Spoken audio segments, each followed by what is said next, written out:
KTSU 90.9, your community station. Good morning to one and all. Welcome to Sports Talk with Devan Wade, as we talk anything and everything sports, and we want to get you involved in the conversation.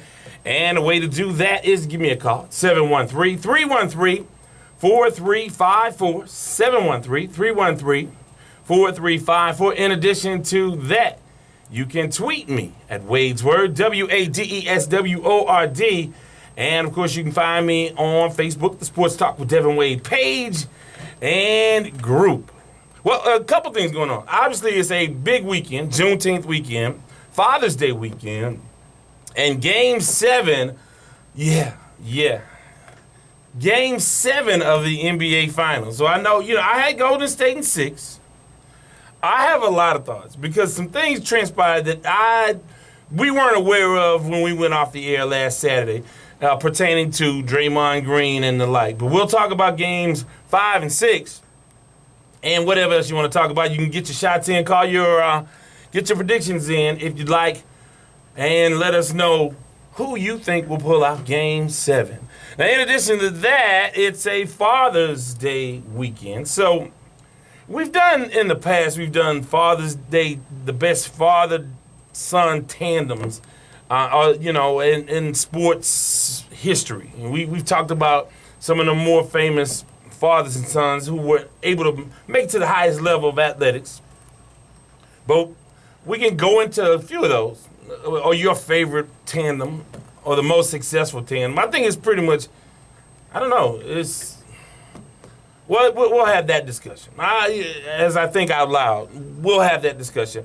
But also, who was your father's favorite athlete, favorite team, favorite sport? If you want to sort of rekindle, we've had some really fun shows over the years when people have recalled their father's influence on their sports life. And for many of us, our introduction to sports came from our father or father figure, whether it's our grandfather, our uncle, or stepdad, whatever the case may be. We can get into that as well. We hope Kevin Allen will be in the building. But again, 713-313-4354. And, of course, you can tweet me at Wade's Word, Sports Talk with Devan Wade on KTSU 90.9, your community station.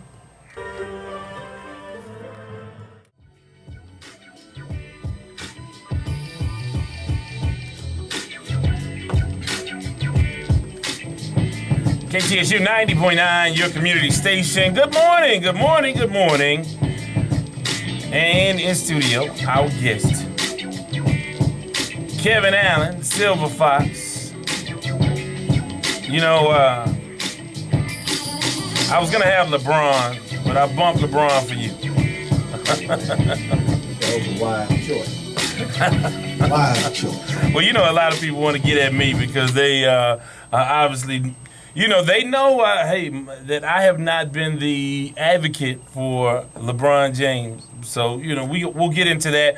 I want to remind you guys, you can give us a call, 713-313-4354, 713-313-4354. Also want to say hello to the folks who check out what we've been doing is taping the show, so videoing the show. So, people can go back and check them out. For those of us who don't rise early on Saturday mornings, like I wouldn't if I wasn't here. I mean, it's a wonderful thing some days, but it's not my favorite thing to be up early. But not quite the morning person. I'm like B.B. King, man. The nightlife ain't no good life, but it's my life. As I get older, you get more into your routine. So not quite, but so yeah, we have the YouTube channel, so you can go back and see videos of the show. I tell people if you don't wake up early enough to catch it, I'll just wait till later Saturday and I'll catch it on YouTube. So look up Sports Talk with Devan Wade and you can see a video of it and hear yourself if you call in. See your good side, huh? Well, I don't know. Do I have a good side? Let's check this out. I don't know. We're working on it. We'll have to find out. There you go. So, I'm not the most tech-savvy person to begin with. So, You got to start somewhere. yeah, and it's a start. That's what it is. So, my number one complaint is we can't hear Kevin. So, we want to make sure that I've turned you up. So, I think you coming in a little bit louder and clearer. There you go. So, yeah, put your name on. I don't know. Did you see it? I looked at Did it, you saw your name? Hey, man, you making me a star. Yes. Man. In studio. My man. Kevin that. So, yeah, okay, it's Father's Day weekend, and we're going to get into the NBA Finals, which there's a Game 7. And, we can talk about Games 5 and 6. When we can get into those things, I want to get your opinion on those if you like, and your predictions for Game 7. But in addition to that, Father's Day weekend, happy Father's Day to you. Hey, thank you, Dan. Thank you, man. Yeah, you any big plans? Not that I know of. So they may surprise your daughter? Yeah. Okay, and then then may get some socks and a tie. Yeah, well, my imaginary children, they make things for me year round. So they celebrate Father's Day every day. So my imaginary kids are awesome. So, There you go. And I'm sure they'll wake me up with pancakes Wake and you up coffee early, man. and 7:30 all of that. in the morning. That's it.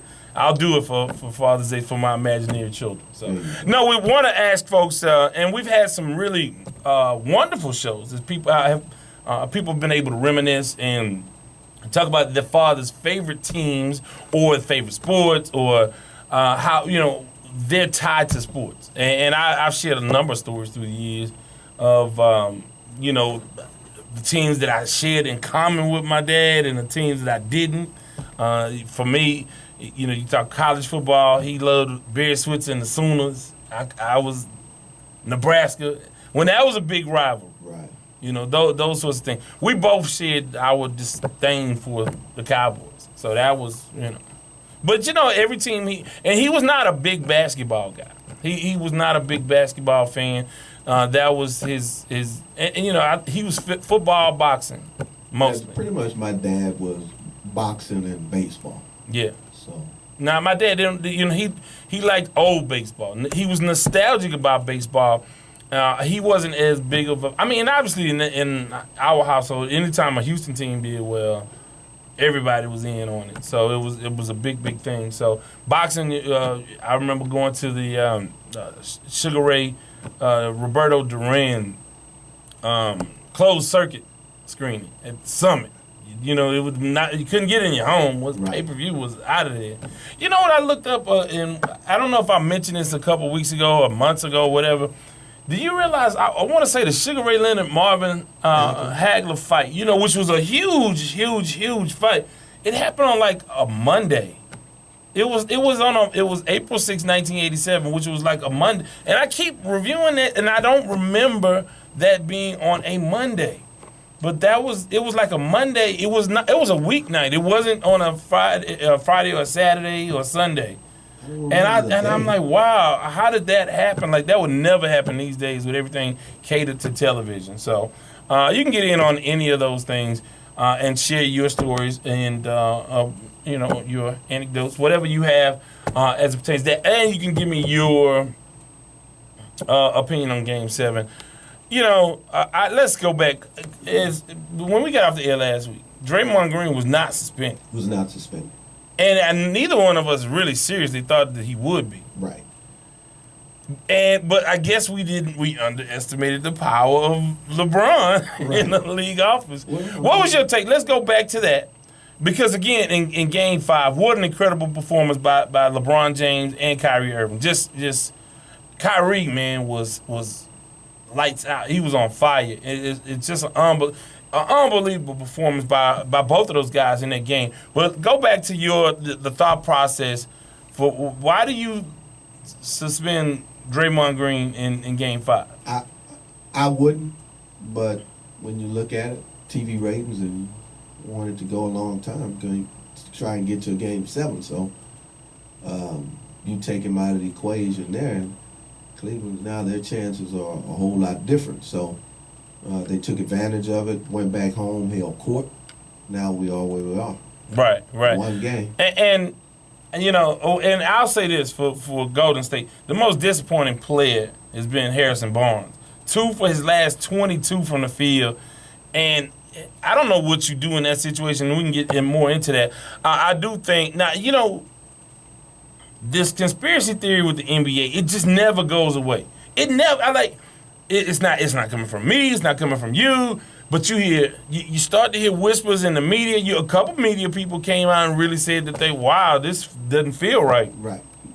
But the people, the masses, always say there's the NBA. Like there's an inherent belief that the NBA is manipulating this situation, and I just more than any other league, you hear some in football, but never in baseball. No, you always. You look at it now. Some of the calls that are beginning to come up, and some of the whispers about, hey, these calls are terrible in crucial times. Can change a game back. Well, and I think that when you look at the early part, and we talked about this on the air, early in the series, they let these guys play. And again, really, it was more advantageous for Cleveland because they play, LeBron is a real brooding, rough guy, and he can barrel through the lane and do whatever he wants to do. And I thought that it benefited Cleveland. But now Steph Curry hasn't fouled out a game since 2013. But the last 2 games, he's been in foul trouble. Now, again, that being said, Cleveland did what they had to do at home. They really blew them out of the water from the very beginning of the game. And so, I don't know what's going on with Golden State where they come out so flat in certain games. Well, if you look at the game, you look at the body language with these guys, it's like no sense of urgency the last couple of games, where if you look at Steph, he's in this cool mode, and he's well, that changed at the end of Game 6. Yeah, and he's in chill mode, and he's coming down, he's just flipping passes, just flicking them, and they're going the other way. If I had one criticism of Golden State, is they're being this series, last 2 series, right? And you can attribute a lot of that to the defensive prowess of Oklahoma City and Cleveland. Yeah, and coming back from 3-1 against OKC, I mean, it was a big deal coming back. I mean, I thought it was awesome, but it gets back in your head. We can turn it on and off whenever we get ready. Right. And now we'll get it, and then you can't come back and get these guys because, like you said earlier, Kyrie and LeBron, they're in beast mode. They're getting it in. Speaking of LeBron and beast mode, again, he looks like the playground bully, like, standing over and